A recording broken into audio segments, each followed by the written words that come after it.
Okay, guys, welcome back to my channel. I decided to go ahead and film another video, so you're getting 2 videos from me in one day. Shocker. Okay, so got me something to drink, got my vape, and we're fixing to jump into 911, the Connors, and the Leah Remini special on Jehovah's Witnesses. Some great content. Let's get started. 911, this episode was kind of like a love's in the air kind of thing. It was a very sweet, very emotional episode, and I lived for it. I mean, what more could you get? I mean, you have the guys that have been together for years, and they love each other so much, and one of them dies, and the other partner's very upset, and all he wants to be is with his partner. He leans down to give him a kiss one last time and dies. And they are together. They're holding hands. It's very sweet. So that's just some into it. Alright, so Lola, Norman, and Buck. Lola killed me. Oh, I could not get up on a sign and be like, can you see me? Can you see me? No. I'm going to text my husband, hey, you've been ignoring me, asshole. But she did it for love, and I can understand there are times in your life you just feel invisible. When my daughter was sick, my main focus was my children, and especially trying to make sure my daughter was okay. And I lost sight of myself, and I know others lost sight of me. Luckily, I did have my husband at that point who was like, no, are you okay? And it makes a difference for somebody to reach out and go, hey, I see you. So Lola's feeling invisible. It makes a very bold, very loud, very public statement. But it was also so sweet that her husband, when he heard what she was saying, that he brought it back to, yes, I see you. I still see that girl I fell in love with. Here's the song from our first date. I mean, he stepped up. And sometimes I think husbands and wives lose sight of the fact that their other partner needs them. And Lola needed him. So kudos to them. Now, Buck, you did great. I was actually very proud of you. You were trying to get through to her. You were trying to talk her off that ledge. You almost talked her over the edge, but hey, you did good. I see you, Buck. Now, Athena, you are a better woman than I am. You are inviting your husband, come on, camera, your husband who decided to break up your marriage because he wanted to tell you, hey, I'm gay. I've been gay forever, but I'm gay. And you're inviting him and his boyfriend into your home. Girl, you go, because I couldn't do it. Now, granted, you did have Cap there to lean on, but girl, you did that. I see you, Athena.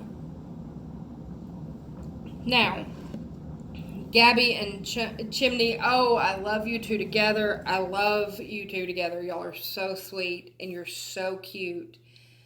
And it's great. I love that for Chimney. He actually needs somebody that loves him and cares for him and is not just seeking him out because he's a firefighter. And given what we've seen from Gabby's storyline, Gabby needs Chimney too. She needs that stable, loving force, and she's doing it. So, hey, that's cool. Now, Slutty Buck kind of made an appearance, but then he pulled it back in, and I'm like, yes! Yes, Buck. Yes, for being a grown-up. You kind of got sucked in by Taylor Kelly and kind of getting your groove on with the newscaster and doing your thing, but I am glad to see that you did not want that in your life, that you want to be a better person, you want to have a real relationship, and kudos to you, Buck. Way to go. And I think it's cute that you went out on a date with the chick from the tower. I mean, that was great. I loved it. I'm living for that. I hope that is going to be an ongoing thing in this season. Please. But Love was in the air. I mean, it was all over this episode, and it was great. I loved how they ended it, showing Norman going and seeing Lola in jail and just being there and living and loving her. That was awesome. I loved the elderly gay male couple on how their story played out, where they were still together and they died together, and there was still that love there. I love it. It was great. Athena and her ex husband's boyfriend bonded, which was cool. Gabby and Chimney are kind of seeing where they're going, and I think that's great. And Buck, keep going, dude. You do you. All right, so that wraps up 911. The Connors this week was also very emotional. Dan is still dealing with his grief from Roseanne, and he doesn't know what to do, and he doesn't know where to place it.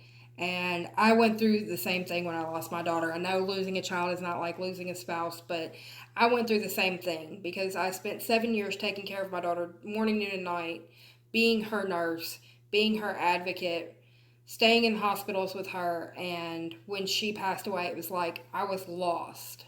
I had another child to take care of, and I had to keep moving physically and keep doing physically, but emotionally I was lost for a few years. And it's not going to be something you're going to get over quickly, and I was glad to see them play that out and show Dan actually being tormented with the loss of Roseanne. I mean, they've been together for forever, and it's hard on him, and I'm glad to see that they actually address that and not just keep going with the comedy, because comedy's great, but unless you can get some real life application in there, there's really nothing you can do with just comedy. So that was great. I loved seeing that, the family trying to get Dan out of it, and Dan going, no, I need to do this on my own, and Becky stepping up and saying, I had to do the same thing. I just sat in a chair and I sat still for a week and just let my mind go. And Dan getting back on the motorcycle and riding and finally starting to feel like himself again was just that thing that needed to come together for that family. So that was a great episode. I'm ready for this week's episode. I mean, they're 30 minutes long. What more can I say? It's great. Y'all should watch it. It is a good laugh, but it does have real world applications. It's a real family going through real life things. And that's the reason why I always bonded with Roseanne. And it seems like I have bonded with the Connors, is because it's things that could happen in your real life. It's not outlandish. This is real life kind of situations, and it's great. Now, okay, guys, so moving on to Leah Remini. I have watched her series on Scientology for the past 2 seasons.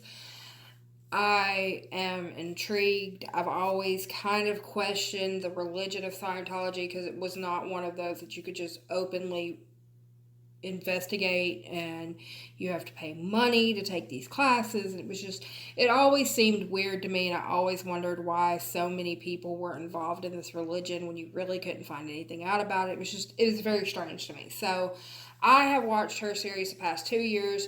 I was gearing up for this season when, boom, in my DVR box, we have a Leah Remini special on Jehovah's Witnesses, which was also another religion I never quite understood. I knew a family that was Jehovah's Witness when I was growing up, but they weren't very active.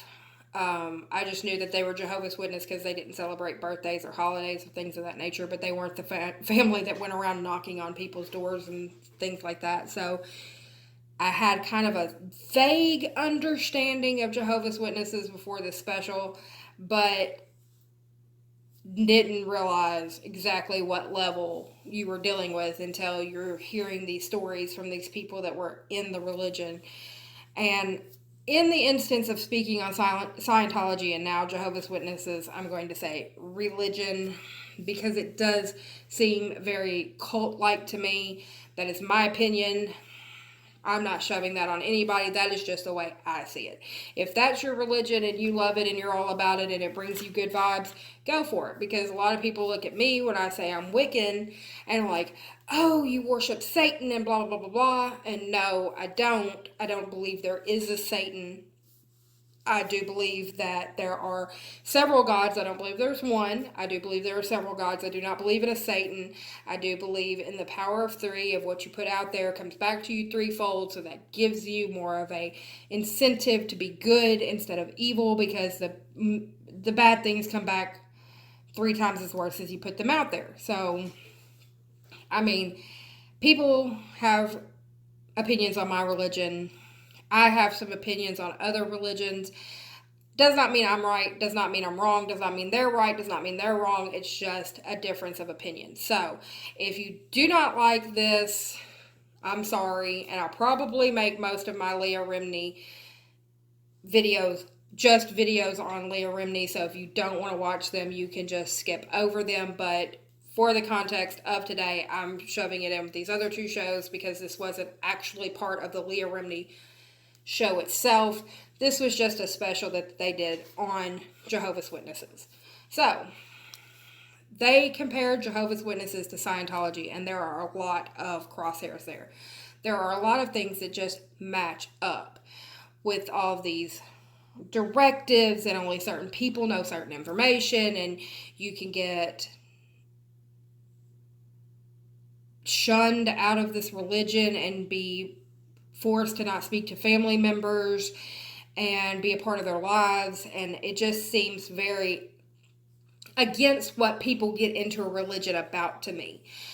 For me, religion is supposed to be loving and accepting and all of this, and both Scientology and now from what we see with the Jehovah's Witnesses seems to be very alienating. Like, either bring people in and keep everybody in, or if they decide to question or go against something in your principles, you kick them out and they're not allowed to speak to even family members. That is sad. You're breaking up families. That is just, it blows my mind.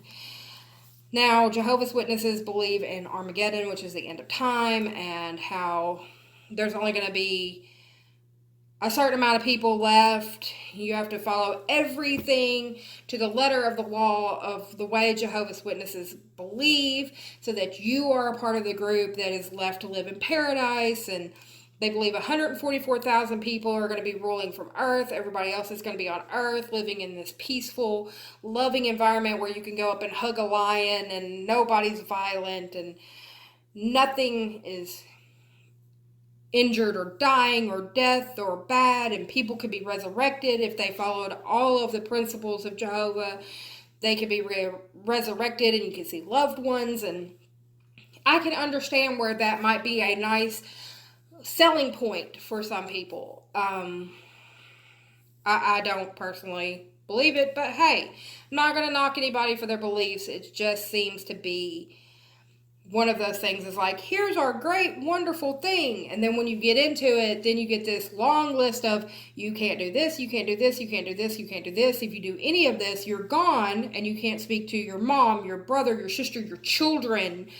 I mean, it seems very opposite to me. Now, they speak on the isolation and dehumanization of the people in the religion. One, there are no holidays, no politics, no extracurriculars, none of that. You mainly go to meetings and gear up for meetings. Meetings and gear up for meetings. And they even go a step further. Some of these Jehovah's Witnesses are homeschooling their kids, so they're not around these worldly people in school. And so it just seems very isolating and very down on people. People are social creatures by nature.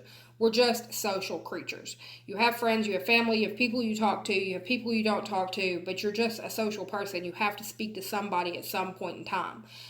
And this religion seems to be very isolating. And then you have to work these posts where you're going around and knocking on doors or standing outside in front of places trying to recruit people into this religion. I've never understood actively recruiting for a religion. I've always figured that if it was something for somebody, they would come to it. But, sorry guys, in this instance, they don't celebrate anything. You don't even get you don't get acknowledgement on the day you were born, because in their eyes, you as a person doesn't matter, but your works matter for the religion. And that is just big red flag for me. Like, big, huge red flag for me. Then there's also the refusing of medical treatment. They don't believe in getting blood transfusions, and several people, hundreds and thousands of people, have died because of this principle. A simple blood transfusion could keep this person alive and keep them working for your God, but because of your interpretation of your God, they cannot have the medical treatment to keep them alive. It's seen as, oh, well, that's Jehovah's way. Okay, well, Jehovah is God, right? And if God created this medical procedure, shouldn't that be followed? I mean, that's just my thought on it. But, hey, I could be wrong. Whatever. I might be burning in hell. See you there. But, Another big thing that they talked about was their opinions on women. Women are supposed to be subservient to men, even in the cases of beatings and sexual assaults and all of these horrible things. And that is just insane to me. They're not allowed to smoke as Jehovah's Witnesses, and you could be shunned for smoking. But if you're a male, go ahead, beat the shit out of your wife, and we're not going to say anything about it. We're going to tell her she shouldn't nag you. I mean, it's ridiculous to me. They also said that women's heads are less dense and smaller than male heads, which means that they are proven to be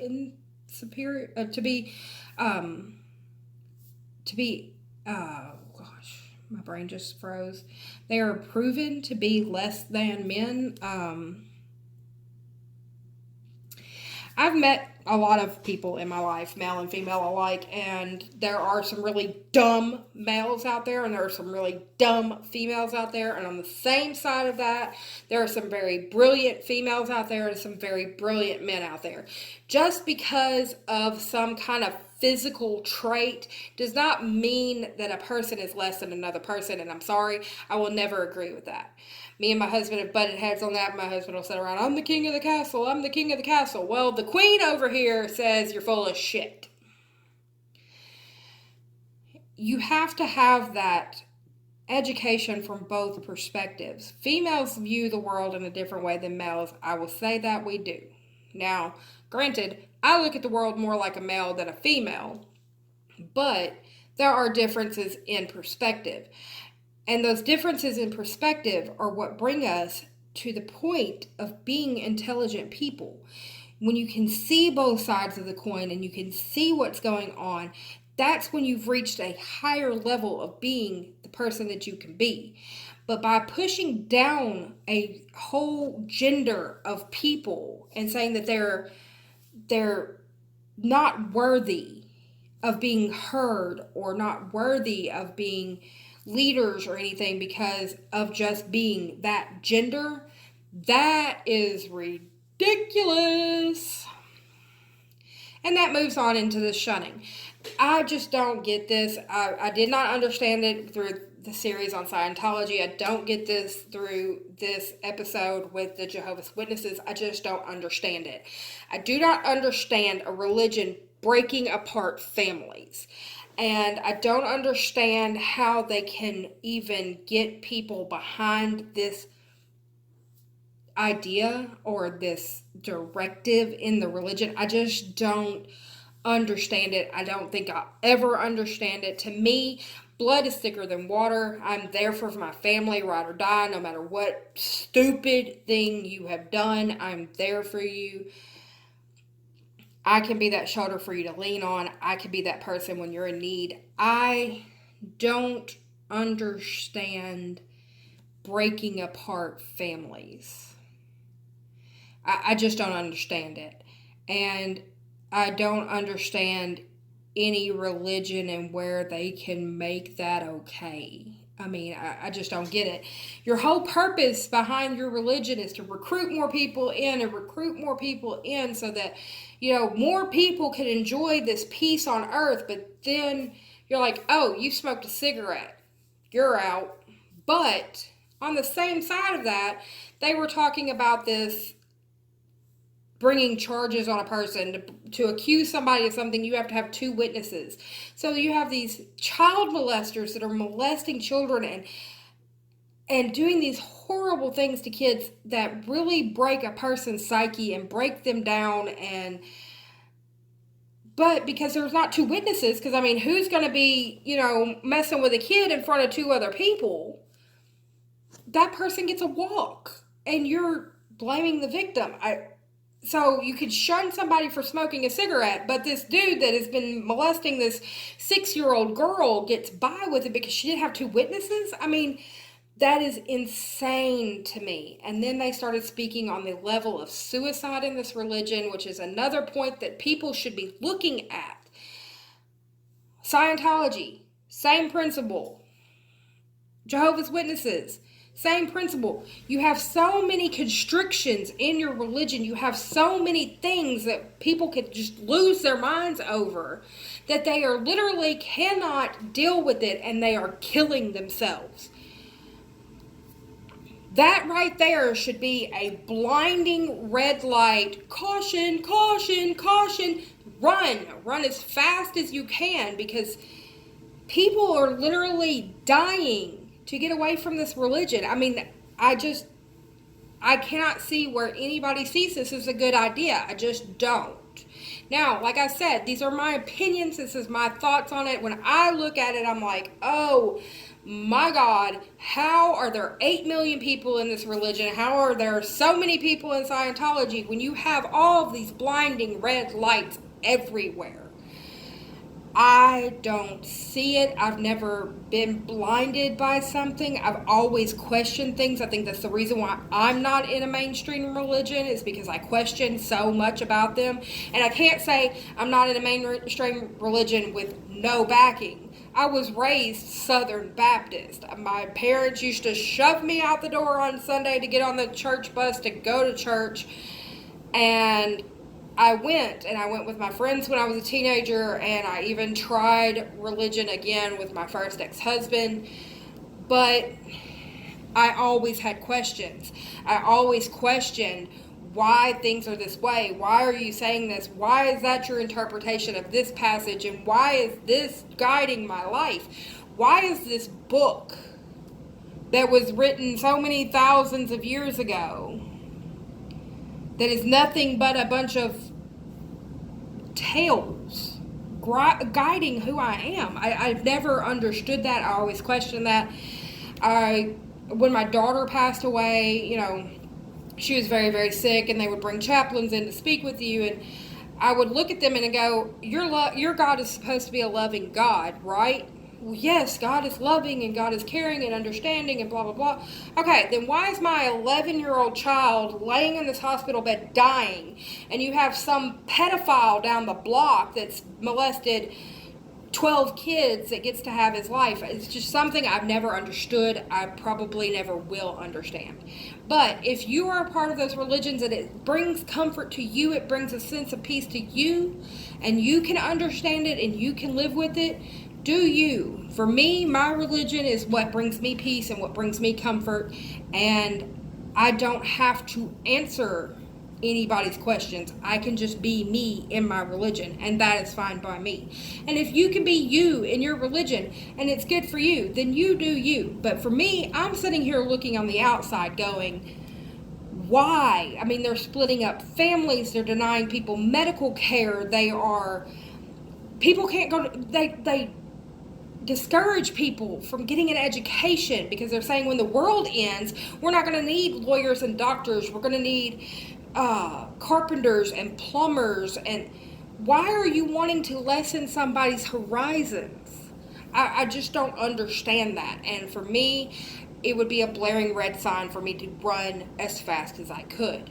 Other people may see it differently, and that is your interpretation. This is mine. I am granted mine, you're granted yours, but that is my piece on it. The whole episode had these very heartfelt, heart-wrenching stories from these different people that were in the religion that are now out of the religion, and how their families have been split up. They've had family members commit suicide, how they were abused. They had a girl on there that was molested as a child. I mean, there are so many things that were stated in this episode, and if you haven't seen it, I suggest you do. It is 2 hours long, so you might want to, grab some popcorn, grab a drink, sit down, and really look at this stuff. I mean, that is the reason why people are doing this, is for people to just be aware that this is out there, and that there are people out there that need help. So, that wraps up my opinions on Leah Remini. I wrapped up on my opinions on 911. The Connors, I'm waiting for this week's episode of 911. This week's episode of the Connors. Leah Remini special is supposed to be back, I think, on the 27th of November. I will be watching. I know that I have something in my DVR right now on Leah Remini, so you might be getting another one of these on Leah Remini herself. But I'm going to go ahead and end that there. If you like the content, go ahead and hit subscribe. Ring the bell for when I upload. You'll get that notice. Leave me some comments. What are your thoughts? What do you think about this Scientology, Jehovah's Witness situation? What do you think about the series? Let me know. Let me know what you think about love on 911 or the grief process on the Connors. Leave me some comments. I'll get back to you. But I'll see you on the next one. Bye, guys.